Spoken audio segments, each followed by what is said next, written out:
నాది భూమి ఆడారం తుర్కపల్లిలో 23 ఎకరాల 26 గుంటల భూమి ఉన్నది, వ్యవసాయ భూమి. ఈ సిహెచ్ మల్లారెడ్డి మాజీ మంత్రి నా దగ్గరికి వచ్చి 3 సార్లు చిలుకూరు బాలాజీ గుడి దగ్గర, నేను గుడి సన్నిధిలో ఫామ్ హౌస్లో ఉంటా, అక్కడికి వచ్చి 3 సార్లు వచ్చి 3 రేట్లు కుదిరించుకొని లాస్ట్లో 2,25,00,000 లెక్క ఎకరా లెక్క మాట్లాడుకున్నాడు. మాట్లాడి 8 కోట్లు ఇచ్చిండు. ముందుది మోసపూర్వకంగా 9 ఎకరాల 19 గుంటలు ముందు చేపించుకున్నాడు. వెనకది 14 ఎకరాలకు తోబలేకుండా చేసిండు. డబ్బులు అడిగితే ఇదిగో అదిగో అంటాడు. ఏమనంటే మా కొడుకు కోడలు వద్దని అంటాడు. కొడుకు కోడలతో ఏం సంబంధము? అది మా ఫ్యామిలీ మ్యాటర్. అది అందులో నాది ఎవరిది కాదు, ఇది పెద్దలది కాదు, ఎవరిది కాదు, నా సొంతం కష్టార్జితం. అమెరికాలో ఉండి ఒక్కొక్క డాలర్ కూడబెట్టి అమెరికాలో 30 ఏళ్ళు 5,000 ఎకరాలు వ్యవసాయం చేసినటువంటి వ్యక్తి నేను. నాకు అక్కడి ప్రెసిడెంట్ కూడా సన్మానం చేసినాడు, ఉత్తమ భారతీయుడు అని. అటువంటి సంపాదించి తెచ్చి నేను కొన్న భూమిని 103 ఎకరాలు 26 గుంటలు ఉంటే నా బావమతికి 40, మా సడ్డగుంకు 40 ఇవ్వగా 23 ఎకరాలు 26 గుంటలు ఉంది. అటువంటి భూమిని దగ్గర బంధువు అని నమ్మి ఇస్తున్నా. నేను నయ పైసా తీసుకోకుండా 8 కోట్లు మొట్టమొదటి ఇచ్చిండు. తర్వాత 18 కోట్ల చిల్లర ఇవ్వాలి. వెనక భూమికి తవ్వ లేకుండా చేసిండు. అడిగితేనేమో అది కూడా తీసుకుంటా అన్నాడు. అది లేదు ఇది లేదు, మొదలకే మోక్షం లేదు, మోసపూర్వకంగా. ఇప్పుడు నాకు 14 కోట్ల రూపాయలు ఇచ్చేది ఉంది. వెనక భూమికి తవ్వ లేదు, అది తీసుకుంటా అన్నాడు. ఇలాంటి మోసాలు చేసుకుంటా ఇప్పటికే ఎంతో మందిని చిన్న రైతులను కూడా మోసం చేసిండు. ఇప్పటికీ జరుగుతూనే ఉంది.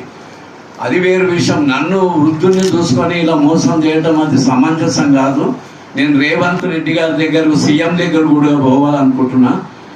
కాబట్టి మీడియా వాళ్ళు, ప్రభుత్వము అందరూ నాకు సహాయ సహకారాలు అందించి నాకు న్యాయం చేయగలరని ప్రార్థన.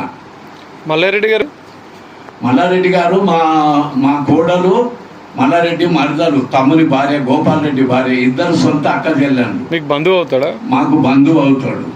మరి మొత్తం డబ్బు లేకుండా రిజిస్ట్రేషన్ ఎందుకు చేసారు మీరు? అదే నాకు ఇక నమ్మి చేసిన బంధువు కదా, ఇంత పెద్ద మినిస్టరు.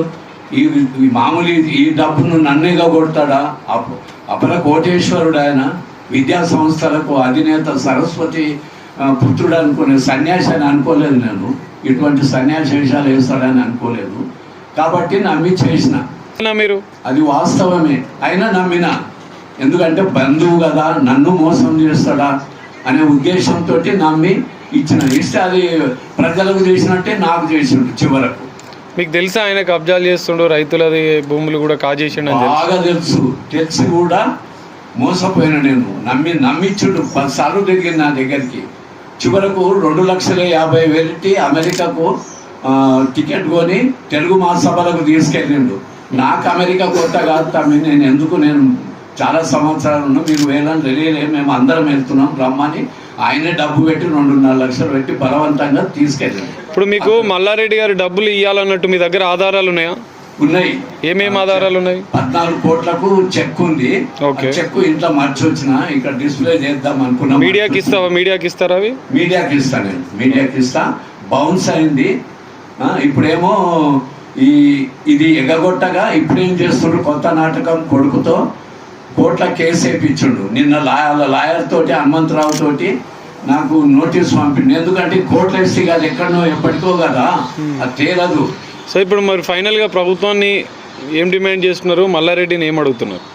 నాకు కావాల్సిన న్యాయంగా ప్రభుత్వాన్ని అడుగుతున్నా. నా డబ్బు నాకు ఇచ్చి ఆ వెనక భూమి కూడా డబ్బులు ఇప్పియాలి. తర్వాత గవర్నమెంట్ రూల్ ప్రకారం ఎంత ఉందో దానికి నష్టపరిహారంగా ఇవ్వాలి. అది నా ప్రార్థన.